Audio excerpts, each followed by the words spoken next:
Good afternoon, everyone. So it's good to be back in Indianapolis, right, in person. I know we're very excited because the Combine really marks the first time that we get a chance to spend kind of quality time and extended time with many of the draft prospects who are on our board. The Combine is a marker because our scouts on the college side have spent the last several months pouring in a lot of time, energy, and thought into a number of the individuals that are coming to Indianapolis to perform. So we're looking forward to get to know these guys in more detail. More broadly, as we look through the next couple of weeks, it's always exciting for us. We think that we have a number of good young players on the roster currently, but the next several weeks, really the next several months, will give us the opportunity to add to our talent base. And really, this is kind of the first step in the offseason to kind of map our planning with players that may be available. So with that, let me open up to any questions that you guys have.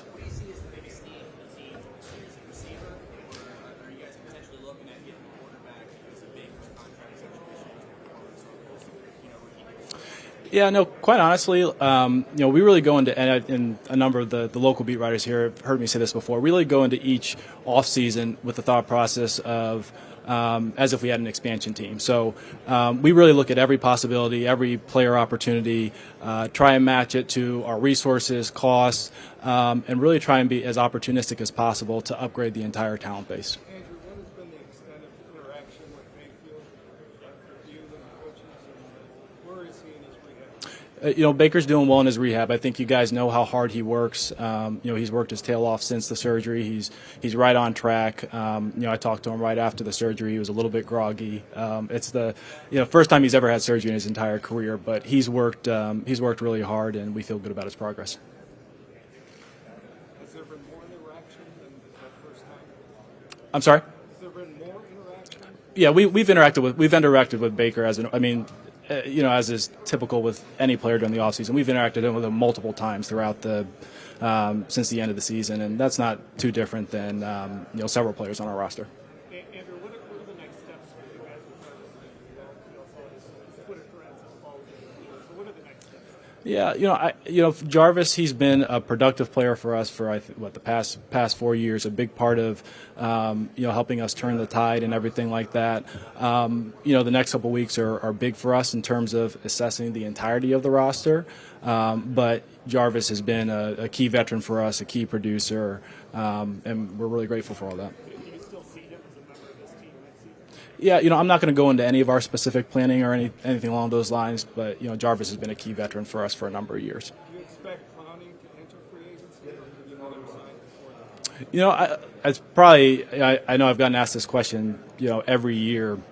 Any of our players that are no longer under contract going into the next league year, there is a little bit of uncertainty. That's just the reality of it, right? They've gotten to the end of their deals. They really have the right to test the market, so to speak.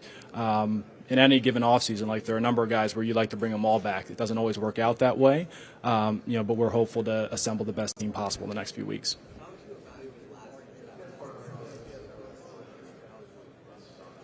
I would evaluate it as incomplete, quite candidly. I think it's always premature to evaluate a draft class after 6 months, 1 year, 2 years. We really try and look at it as maybe a 3-year time horizon to see how these players actually develop once they get to what we say at maturity.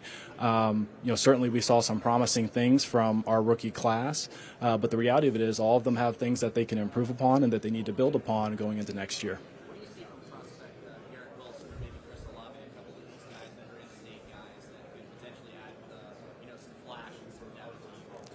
Yeah, it's always good to see Buckeyes playing at a high level and producing well, right?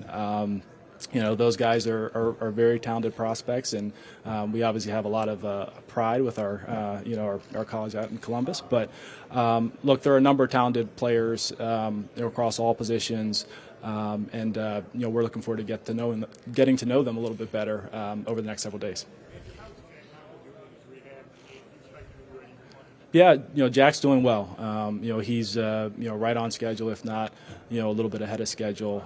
He's working hard. We see him at the facility every day, and we'll take it day by day and week by week. But we're optimistic that he's going to make a strong return for us, Scott. Andrew, this is the first time in a long time the Browns have had front office and head coach make it to a third. How can that help you guys? I think continuity is always a good thing, because it's probably no different than a marriage where, with each passing year, or in some cases each passing decade, you just have a little bit more familiarity, and that's not too different as you try and marry your front office with the coaching staff. As we go through some of the different significant points throughout the off season, where you just kind of know what to expect, how to work together, how to solve problems, and ultimately you know how to execute together, upon a plan in season or during the off season. So that level of comfort, that level of familiarity is certainly a plus and a bonus for us, and we're looking forward to entering our third off season cycle together. What are the best practices as you look at personnel, aligning with the coaching staff, having those conversations when there are disagreements on that specific player? What have you learned over the course of your career? What are you trying to implement to make sure that it's smooth? Yeah, I think it's a couple of things. I think number one, just zooming out, it really is just about problem solving, and ultimately you just try and get the best perspectives, really in the room or at the table to really solve the problem that you're trying to attack. Whether it's roster or unrelated to roster, it's really not too much more difficult than that, but. I think the execution of it is making sure that you are bringing the right and proper perspectives to the table, and then ultimately listening and weighing them the right way, depending on the problem that you're trying to solve. I didn't quite hear you. Yeah, no, so I think I will say certainly for us, and particularly to what I would call the spring scouting process, Zoom has really kind of cut down on some of the things that we would have done in person or used or tried to do via travel, and that cuts down on both time and money and makes you more efficient. That's something that we have incorporated into our process of the past 2 years, and we'll continue to do this off season. It allows us to get a little bit more bang for our buck.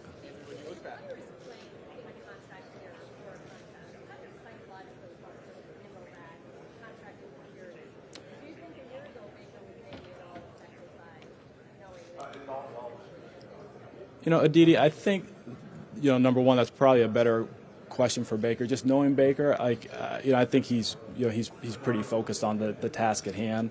I think, one of the realities of professional sports is you have a number of guys across the league who, may play with 1 year left on their deal. So it's not like, that's an exception for any individual player. And I think that can impact different players differently, quite frankly. But that being said, the guys in our building that have been in that situation have typically handled those circumstances well. Because at the end of the day, you only have so little time. You really don't have a lot of time to think about that, certainly in season. Your focus really has to be on, working and preparing so that ultimately you can perform on the field as well as possible. And when that happens and you're a good citizen off the field, that stuff takes care of itself. Andrew, you're big on. That was Andrew Berry of the Cleveland Browns, general manager there, speaking about his players, mostly about Baker Mayfield heading into the final year of his rookie deal. They picked up his fifth-year option, but the team and Baker Mayfield took a big step back this past season. A really good season in the first year under Kevin Stefanski, but then last season missed the playoffs altogether, and Mayfield's throwing numbers not good at all. Here are the notable free agents. Malik McDowell, a restricted free agent, but Jadeveon Clowney, Malik Jackson, David Njoku, all free agents this offseason. Do you want a sports network that delivers everything that matters about the game? The highlights, the picks, the instant analysis, no yelling, no fake debates, no politics. Hit the subscribe button and never miss a moment.